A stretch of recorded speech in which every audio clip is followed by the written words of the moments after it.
kids out here? Well, first of all, we're preparing for Open, and they got a great defense, but I think that we're going to be able to move the ball on them this weekend, so we're looking forward to that. But I hear Open has a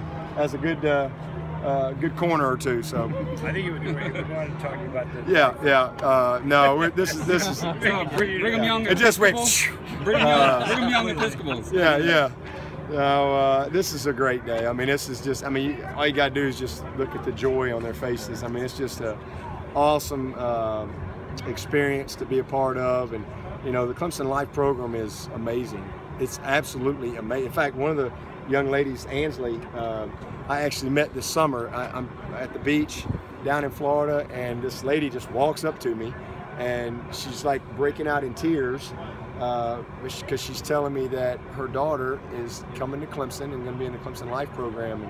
And then, so anyway, I've gotten a chance to know Ansley, and you know, Hope is Charlie Bussey's granddaughter and great granddaughter, and got to meet her, and so they're just all amazing. First of all, and the program is amazing and how it's run, and it's something that our foundation supports, and we're just really blessed and honored to be able to be a part of what they do, because you know, the program Clemson Life, it stands for learning is for everyone, and you know, these young people, they live life the way we should all live life. I mean, they really do, and it's just a pleasure and a joy to be around them, to see them interact out at practice, to have fun, to see the joy of getting autographs. And I wish y'all could have been on that bus when they hopped on that bus with the police escort to come around here. It was game time, and it was so much fun to be a part of, and you know, just to see them, you know, run down the hill and get to do something that they've all, you know, seen many times and dreamed about doing, and just to help, you know, put a smile on their face. I'm just glad to be a part of it. Forrest, can I ask you, I know last week I think on your call-in show you mentioned about Mike going and getting another test done. Can you tell us what you found out on that? Oh, it's just something they do periodically. He's doing good. You know, everything is really perfect, to be honest with you, as far as the way the alignment or the break was or whatever. So he's doing really, really good. Is it still the same timetable, maybe? Yeah, I mean, we don't really have a timetable. Right. You know, I have no idea if he'll play this year or not. I have no idea. In his mind, he's playing, but that's all up to the doctors, you know, and the good Lord. I mean, I have no idea. But we certainly don't want him anywhere near a football field unless he is 100% healed. So I have no idea.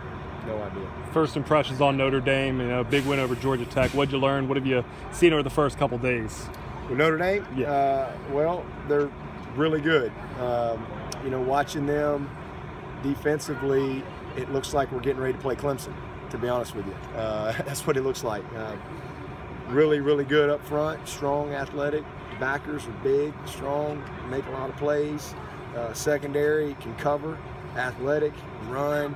A lot of press man coverage. We haven't seen much of that at all these first 3 games. Everybody's kind of tried to play on top of us.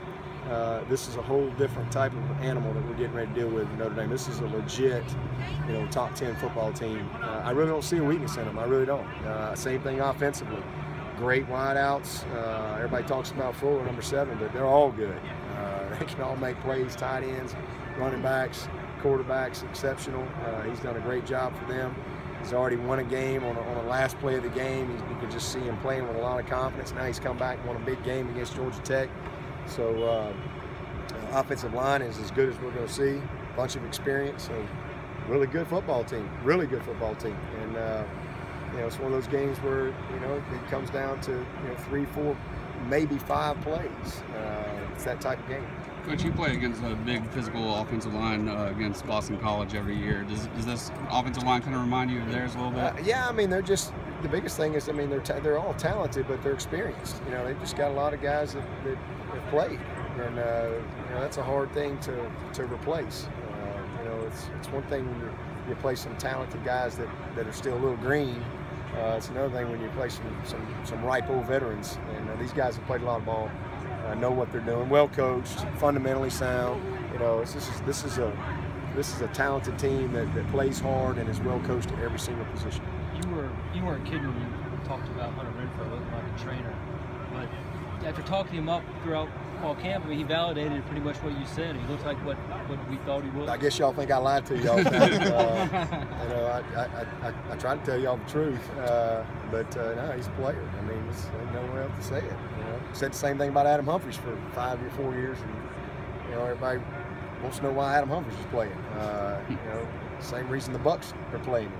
He's a player, and this kid is. You know, the biggest thing with Hunter had some offers. He just was 155 pounds, playing quarterback, and just had the skill set, could fly, great ball skills, smart, high football IQ, coach's son. Just too small. You know, he's got good height, you know, and a good frame, but he's just too small. Great baseball player, and you know, he came in, he redshirted. He's 175 pounds now. He's 20 pounds heavier than when he got here, and as he gets stronger, because he's still not even close to what he's going to be, but as he continues to develop, because he's got all the other stuff, he can fly. And the biggest, he's a great change of direction guy. He's got excellent ball skills, and again, he's just an instinctive, savvy guy. So, you know, he's a freshman running around out there, and he's a confident kid. That's why he's playing, you know, it's what we've seen in practice over and over and over. We say all the time, no matter if you're a walk-on or a fifth-year senior, you know, we're at practice every day, and the guys that we see perform at practice, that's the guys who get the shot in the game. And he's done a great job, and I think he's got a really bright future for us. I really do, as he matures.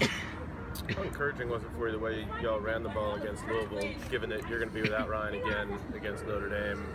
It was great. I mean, we you know, especially with the way they played us. I mean, their philosophy was I don't think they wanted to get in a scoring contest. I don't think they wanted to take a lot of chances on defense. They really wanted to try to keep everything in front of them. I think their philosophy was, let's see if they'll be patient, put drives together, and you know, see if we'll run the ball, and see if we could have success. You know, we took what was there all night. We created a couple of explosives. But, you know, it was one of those games where we had to just move the chains. And, you know, the game kind of went like I thought it would, with the exception of the kick return.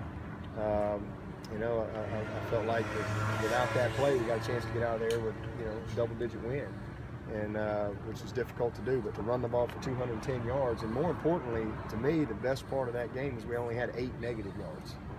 You know, we shouldn't have had the 1 sack. But we did a good job of not having negative plays, and that's what we talk about all the time. And that's how when you talk about winning at the line of scrimmage, it's tackles for loss, it's sacks, it's those things. And you know, we didn't have much of that at all, 8 yards. Whereas you look at them, and there's a bunch of negative yards. So that's where the game is won, and the fact that we were able to rush the ball for 200-something, and Wayne Gallman went for 135 against a really good group.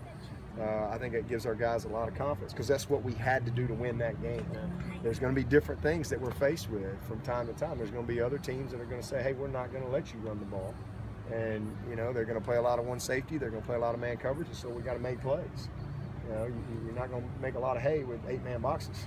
So we've got to be able to make those competitive plays in the passing game. And, you know, we'll see a lot of that with Notre Dame. We haven't really seen a lot of that. It's been a lot of just, you know, underneath stuff, and which is fine.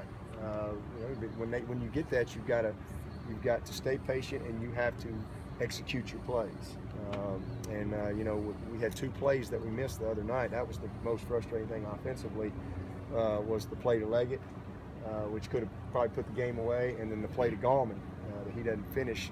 Both of those were 3rd downs, and with those 2 3rd downs, we're right around 50%, which would have been huge. You know, to go along with the rushing. So, you know, we did a lot of good things in the ball game. It's something a lot that we can teach from and get better from. And, you know, but certainly our offensive line can take, you know, a lot of confidence out of that. And you've been talking up Wayne for 2 years now, but the fact that he's actually taken that hard running style and he's just showing in practice, he's really showing it on the field. But man, he picked up a lot of those yards on his own, it seemed like, at Louisville. Well, I mean, he didn't pick up a lot of them on his own. I mean, there's people, you know, covering people up and blocking. I mean, but good backs are going to not be arm tackled. Good backs are going to be one guy, you know, and that's what he is. I mean, he shouldn't be a guy that gets tackled by one guy very often. And you know, you got to run through arm tackles. It's not always going to be perfect and clean. You know, they got good players over there, but you got to run through the smoke. And you know, that's where he's really, you know, excelling right now. Just finishing forward. You know, it's the extra efforts. That's what we love about Wayne. And and he's really got a much better understanding of how to press the blocks, how to set things up, how to read it, and he's just developing right before our eyes into a pretty doggone good back, and he's just going to get better. With Deshaun facing some adversity at Louisville, what are some of the positives you can take, kind of getting him ready for a matchup like Notre Dame? I mean, he did a great job. He didn't have a lot of adversity. The first interception was a great throw. I mean, it was a great throw. That was 100% on the inside wideout. 100%. That corner, if the corner's not there to kill Leggett either makes the catch or at least gets his hands on the ball, and it's at worst an incomplete. That was a great throw. And then the second throw was one we have to make as well, but that was not he left that ball outside too much. Need to be inside, but we just want to take a couple shots there. But outside of that, he missed the throw to Leggett, but not a lot of adversity for him. I mean, 70% completion. He averaged 4.5 yards a carry. He played a great game. So he just needs to continue to do what he's been doing. Overall in the season, after 3 games, he's done exactly what we've asked him to do, and he's taken what's been there. He's made some big throws when we need him. He's extended plays. He's ran the ball effectively. He's made some great checks. He's gotten us into some right protections. He's not made a whole lot of mistakes. In fact, Louisville was his best game of the 3. It was his highest grade of the 3 games. I just kind of laugh when I hear some of the rhetoric out there that, he somehow had an off night. I'm not quite sure what an on night is. If that was an off night, I'll take that every night. He played a great game. Like I said, technique-wise, grade-wise, effort-wise, it was his best performance of the year. Coach, y'all ran 70 plays against Louisville. It's 52 plays, I think, in the first half against App State. Obviously, there's a little bit of difference in the competition level there. But how much of that is a function of running so many plays, rushing against Louisville, and are you happy with the tempo in that game? Yeah. Especially at times, we had really, really good tempo. We missed a couple of third downs that we got to get, and then the 2 turnovers that takes 2 possessions away from you. So. We would have been right there where we needed to be. So it's just maximizing your opportunity and, executing the way we need to, cleanly. No, it was good. It was good. And then, you take air out of it. We're taking air out of it in the 4th quarter. And we weren't really trying to run at a fast tempo right there at the end. So all that stuff. But as far as what we were able to do in the game, especially the first half, it was an all-field position, and we did a really nice job. I mean, we had a drive or 2 where we didn't go score, but man, we moved the ball out with a couple of first downs to pin them deep, and that's like a score because for them we knew that it was going to be tough sledding for them to go 80 yards on our defense consistently. We just didn't think that was going to happen, and that's how it played out in the first half.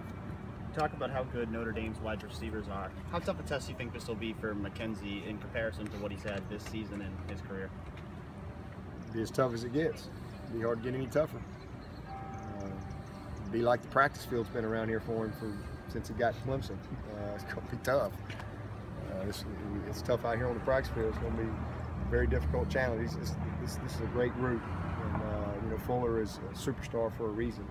I think he leads the nation or top 5 in the nation in yards or touchdowns or whatever. But he's there for a reason. They play good people. He is dominated, so it'll be a big challenge for our secondary, not just McKenzie.